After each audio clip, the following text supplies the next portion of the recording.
Welcome guys.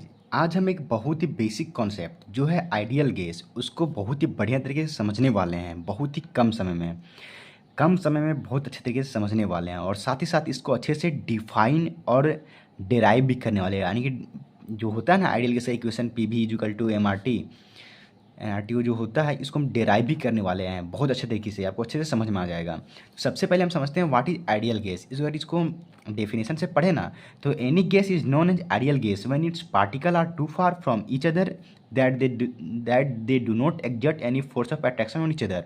यानी कि ideal gas एक ऐसा गैस होता है जिसका इंटरमोलिकुलर फोर्स जो होता है ना वो बहुत कम होता है, और इसका जो पार्टिकल्स होता है, इसका मोल्स जो होता है इंटरमोलिकुलर डिस्टेंस वो लार्ज होता है। देखते हैं यहाँ से यहाँ तक कितना लार्ज है, यानी कि इसका डेंसिटी भी कम होता है। ये सब इसका प्रॉपर्टी आइडियल गैस का, ठीक है।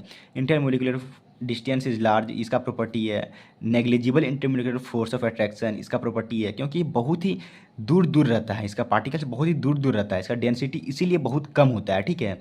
ये हमारा आइडियल गैस हो गया। लेकिन अगर हम इसको डेराइव करने के लिए बोला जाए कि इसको डेराइव किया जाए तो कैसे डेराइव करेंगे हम? तो देखिए इसको डेराइव ऐसे कर सकते हैं। सबसे पहले हम आइडियल गैस को तो ऐसे समझ सकते हैं, इसका प्रॉपर्टी क्या क्या है। Intermolecular distance is large, negligible intermolecular force of attraction, density is less. अब चलिए इसको हम क्या करते हैं, ड्राइव करते हैं। तो सबसे पहले देखते हैं गाइस आइडियल गैस होता क्या है, ठीक है। वो तो समझ गए वहाँ पे, लेकिन यहाँ पे डेरिवेशन में हमको ये देखना है आइडियल गैस किसे कहते हैं। जो आइडियल गैस एक ऐसा गैस होता है जो फॉलो करता है तीन ठो लॉ को। कौन कौन सा लॉ है? बोल्स लॉ, चार्ल्स लॉ और एवोगाड्रो लॉ।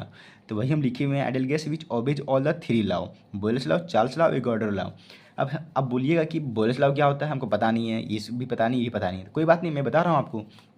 देखिए हम अब देखते हैं बोयल्स लॉ क्या होता है। बोयल्स लॉ क्या है? एट कांस्टेंट टेम्परेचर, यानी temperature is constant, pressure is inversely proportional to volume. यानी कि जो प्रेशर है वो इन्वर्सली प्रोपोर्शनल टू वॉल्यूम है। देख रहे हैं ना कैसे इन्वर्सली प्रोपोर्शनल है। इसको हम ऐसे भी लिख सकते हैं, पी इन्वर्सली प्रोपोर्शनल 1/p, भी इन्वर्सली प्रोपोर्शनल 1/p, ऐसे लिख सकते हैं इसको, क्या कि बस इसको यहाँ से यहाँ कर दिए।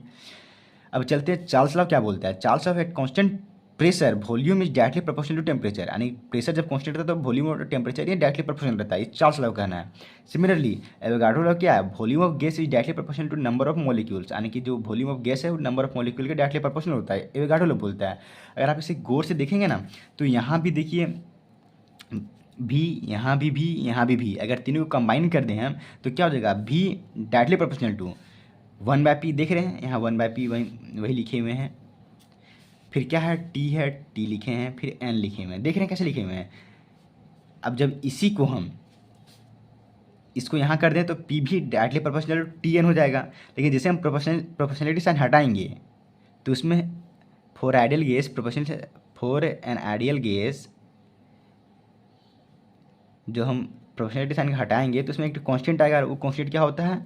कैरेक्टरिस्टिक यूनिवर्सल गैस कांस्टेंट या कैरेक्टरिस्टिक गैस कांस्टेंट होता है, जो आर हम इसको कहते हैं। तो हमारा क्या हो जाएगा? पी भी equal to N R T, जिसमें ये हमारा डेरिवेशन हो गया आइडियल गैस का। पी हो गया प्रेशर, भी volume, n number of moles, R gas constant और टी टेम्परेचर। ये हमारा डेरिवेशन हो गया। आपको अच्छा लगा हो तो वीडियो को लाइक करके चैनल को सब्सक्राइब कर लें, और जहाँ भी डाउट है ज़रूर पूछें। Thank you guys.